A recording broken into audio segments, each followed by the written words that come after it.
Chapter 12. The Lord sent Nathan to David. When he came to him, he said, There were 2 men in a certain town, one rich and the other poor. The rich man had a very large number of sheep and cattle, but the poor man had nothing except one little ewe lamb he had bought. He raised it, and it grew up with him and his children. It shared his food, drank from his cup, and even slept in his arms. It was like a daughter to him.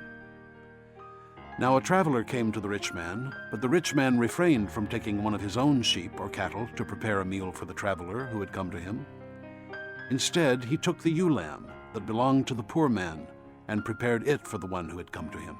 David burned with anger against the man and said to Nathan, As surely as the Lord lives, the man who did this deserves to die. He must pay for that lamb 4 times over, because he did such a thing and had no pity.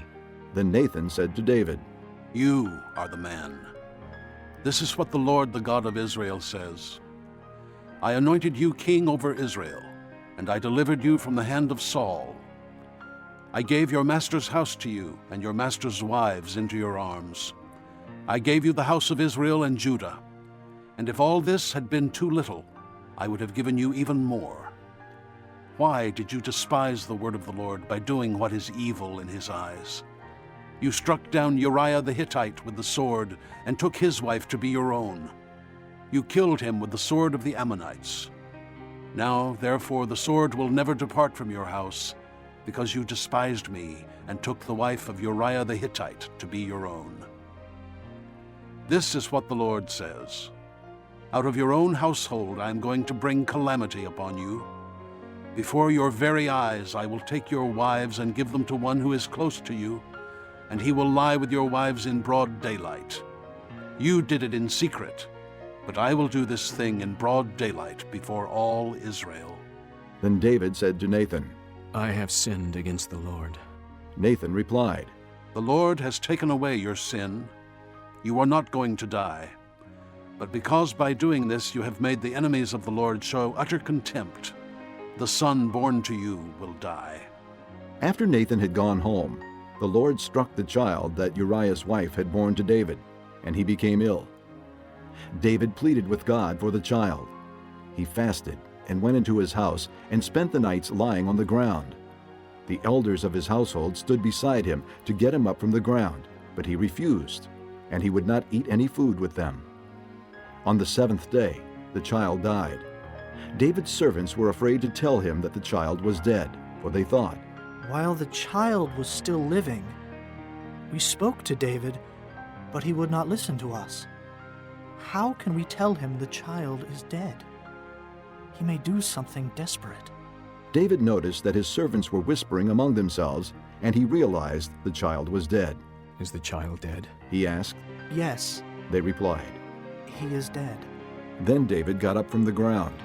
After he had washed, put on lotions, and changed his clothes, he went into the house of the Lord and worshipped.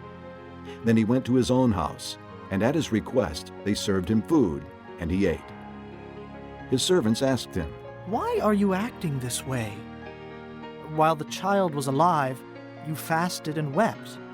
But now that the child is dead, you get up and eat. He answered, While the child was still alive, I fasted and wept. I thought, who knows, the Lord may be gracious to me and let the child live. But now that he is dead, why should I fast? Can I bring him back again? I will go to him, but he will not return to me. Then David comforted his wife Bathsheba, and he went to her and lay with her. She gave birth to a son, and they named him Solomon. The Lord loved him, and because the Lord loved him, he sent word through Nathan the prophet to name him Jedediah. Meanwhile, Joab fought against Rabbah of the Ammonites and captured the royal citadel.